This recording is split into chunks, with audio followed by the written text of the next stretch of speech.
Hi guys, welcome to my channel. I hope you all are good. Let's continue with our chapter 2, that is inverse trigonometric function. Previous section में मैंने आपको इसका introduction करवाया था, proper सारे मैंने concept आपको क्लैरिफाई करवाए थे। मैंने आपको ये बताया था कि इनवर्स ट्रिग्नोमेट्रिक फंक्शन की जो रेंज है वो हम नॉर्मल वे में फाइंड नहीं कर सकते हैं, तो उसके लिए हमें उसमें कुछ चेंजेस करने पड़ते हैं।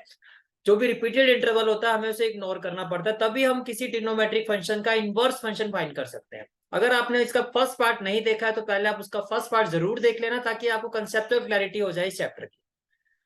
मेरी बात समझ में आ रही है? तो मैं आपको जो कह रहा हूँ वो ये कह रहा हूँ कि प्रीवियस सेक्शन में जो मैंने पार्ट अपलोड किया, this is the part 1 of this chapter 2 inverse trigonometric function, जिसपे मैंने इंट्रोडक्शन और कंसेप्ट सारा क्लैरिफाई किया था। आज हम स्टार्ट करेंगे एक्सरसाइज 2.1 से। और जितना भी कंप्लीट कोर्स है आपका क्लास 12 का, उसकी जो प्लेलिस्ट के जो लिंक है, like examiner solutions, sample paper solutions, जो भी है, चैप्टर वाइज एनसीईआरटी सॉल्यूशन, सभी प्लेलिस्ट के लिंक आपको डिस्क्रिप्शन में मिल जाएंगे, जैसे कि आप यहाँ भी देख सकते हो। ठीक है। अभी तक अगर आपने मेरे चैनल को सब्सक्राइब नहीं किया, then guys do like share and subscribe my channel. तो चलिए स्टार्ट करते हैं आज की क्लास। फर्स्ट क्वेश्चन जो आता है हमारा, देखो एक्सरसाइज 2.1 का जो फर्स्ट क्वेश्चन है, that is we have to find the principal value. तो जो हमारा प्रीवियस क्लास में जो डिस्कशन सारा हुआ था प्रिंसिपल वैल्यू पर ही हुआ था। आपको प्रिंसिपल वैल्यू फाइंड करनी है साइन इनवर्स -1/2। आपको प्रिंसिपल वैल्यू फाइंड करनी है साइन इनवर्स -1/2 की। तो जब भी ऐसा क्वेश्चन आता है, first of all write down the given question, we have to find the principal value of sine inverse -1/2। देखो we know that sine inverse minus theta किसके इक्वल होता है? Minus sine inverse theta. तो मैं इसको लिख सकता हूँ माइनस साइन इनवर्स 1/2। ये बात समझ में आ रही है? ठीक है। क्यों लिखा मैंने ऐसा? Because sine inverse minus x जो होता है हमारा, it is equal to minus sine inverse x. It is equal to minus sine inverse x. ये बात क्लियर है आपको? ठीक है। Now it is equal to minus sine inverse 1/2 का मतलब क्या? 1/2 साइन में किसकी वैल्यू होती है? साइन π/6 की वैल्यू होती है। साइन π/6 की वैल्यू होती है। साइन इनवर्स साइन एक्स किसके इक्वल होता है? It is equal to X. It is equal to X means, क्यों मैंने ऐसा लिखा? Because sine inverse sine X is equal to X, and this is the final answer of this question. This is the final answer of this question, that sine inverse -1/2 की जो principal value है, that is -π/6। Is it clear? ठीक है। Let's move to the next question. Now next question is question number 2. We have to find the principal value of cos inverse √3/2. We have to find the principal value of cos inverse √3/2. So first of all, we will write it down. Cos inverse √3/2. तो cos inverse √3/2, देखो ये तो बहुत ही simple है। आप ये देखो कि √3/2 cos में किसकी वैल्यू होती है? cos 30 की। तो ये हो जाएगा cos π/6। cos π/6 again cos inverse cos x is equal to x, that is π/6। Why? Because reason mention करोगे cos इनवर्स, जैसे मैं बता रहा हूँ इसी तरह से प्रेजेंटेशन आपको एग्जाम में भी देनी है कि cos इनवर्स cos x जो है आपका वो x के इक्वल होता है। और हमारा क्वेश्चन नंबर 2 इसी के साथ क्या होता है? Complete. Let's move to the third part. अब देखो थर्ड पार्ट क्या है आपका। We have to find the principal value of cosec inverse 2. We have to find the principal value of cosec inverse 2. We have to find the principal value of cosec inverse 2.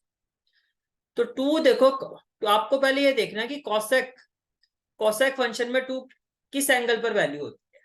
तो can I say that cosec inverse 2 जो होता है वो cosec 30 के equal होता है, that is cosec π/6। cosec π/6 now it will be equal to π/6। why? again because cosec inverse cosec x is equal to x। ये बात समझ में आ रही है? ठीक है। नेक्स्ट क्वेश्चन है आपका question number 4, and we have to find the value of tan inverse -√3।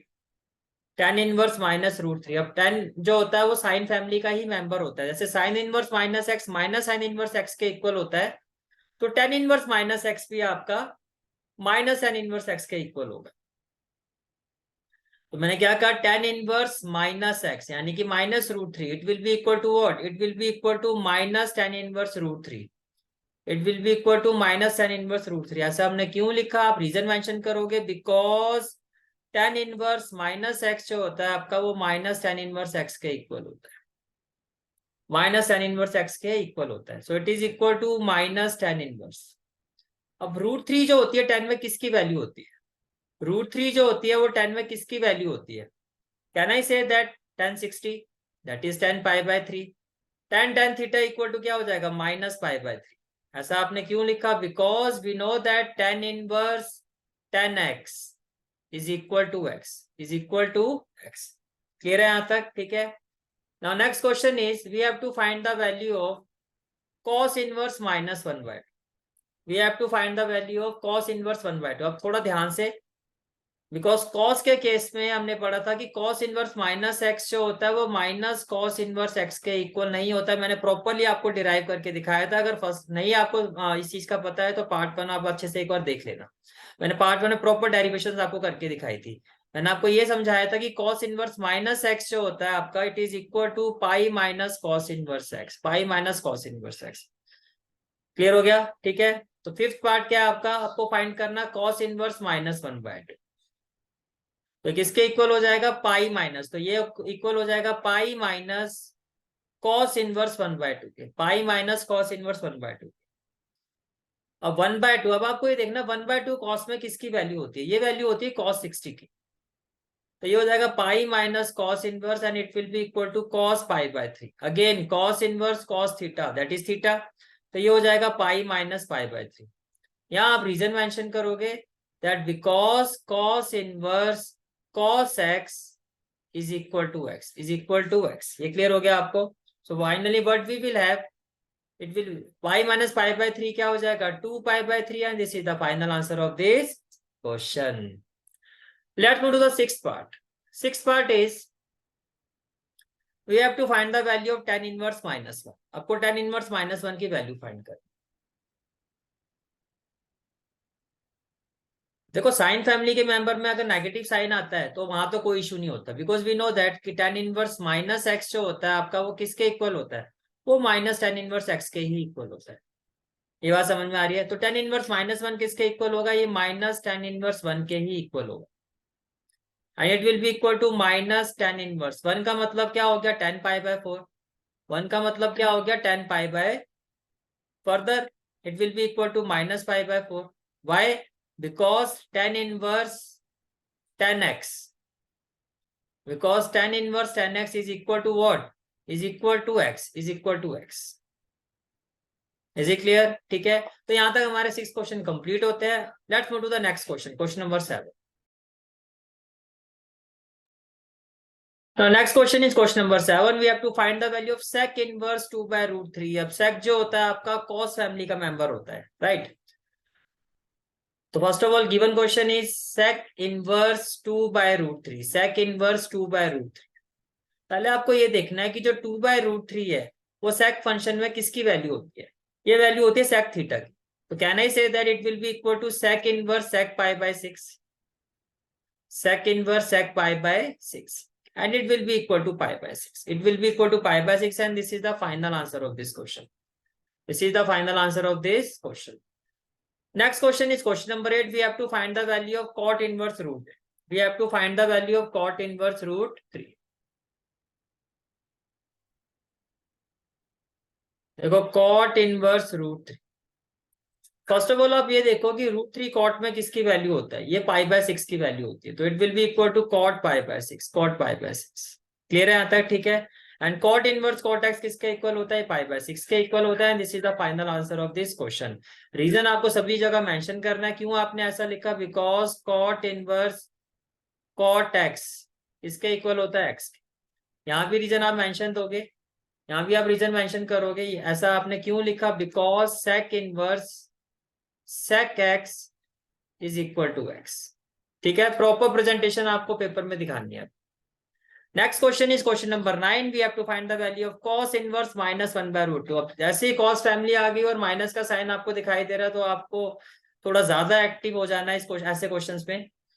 Properly आपको इस चीज का ध्यान रखना। मैं बार बार कह रहा हूँ कि cos इनवर्स माइनस थीटा जो होता है आपका, वो माइनस cos इनवर्स थीटा के इक्वल नहीं होता है। cos इनवर्स माइनस थीटा जो होता है आपका, वो पाई माइनस cos इनवर्स थीटा के इक्वल। मेरी बात समझ में आ रही है, ठीक है। तो क्वेश्चन क्या है हमारा, cos इनवर्स -1/√2। तो it will be equal to pi minus cos inverse theta, that is pi minus cos inverse 1/√2। और 1/√2 किसकी वैल्यू होती है cos में, it is equal to cos π/4, it is equal to cos π/4।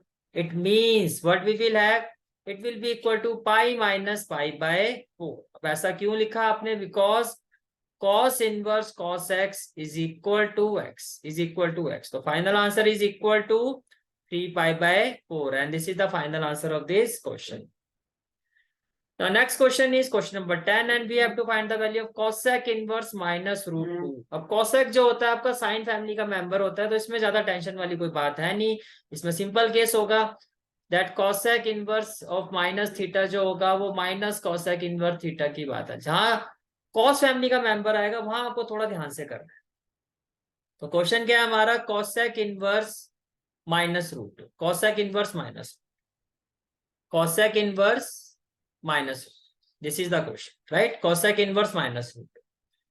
जैसे कि मैंने आपको भी बताया कि cosec इनवर्स माइनस थीटा किसके इक्वल होता है? माइनस cosec इनवर्स थीटा के। तो it will be equal to minus cosec inverse root, ये समझ में आ रहा है? And it will be equal to minus cosec inverse, minus cosec inverse root 2 cosec में किसकी वैल्यू होती है? ये वैल्यू होती है cosec पाई बाय 4, ये वैल्यू होती है cosec पाई बाय 4। समझ में आ रहा है? ठीक है, it will be equal to minus pi by 4। अब ऐसा आपने क्यों लिखा? Because cosec inverse cosec x किसके इक्वल होता है आपका? ये x के इक्वल होता है। Is it clear? ठीक है। So guys this is for today's class. आज हमने एक्सरसाइज 2.1 के 10 क्वेश्चंस कंप्लीट करनी है। नेक्स्ट क्लास में हम क्वेश्चन नंबर 11 ऑनवर्ड स्टार्ट करेंगे। I hope you like this class, and if you like this class then do like, share and subscribe my channel, and don't forget to press the bell icon button. Bell icon button press करने से क्या होगा? जो भी lecture मैं upload करूंगा उसकी regular notification आपको मिलती रहेगी। Thanks, take care and have a great day. Bye bye.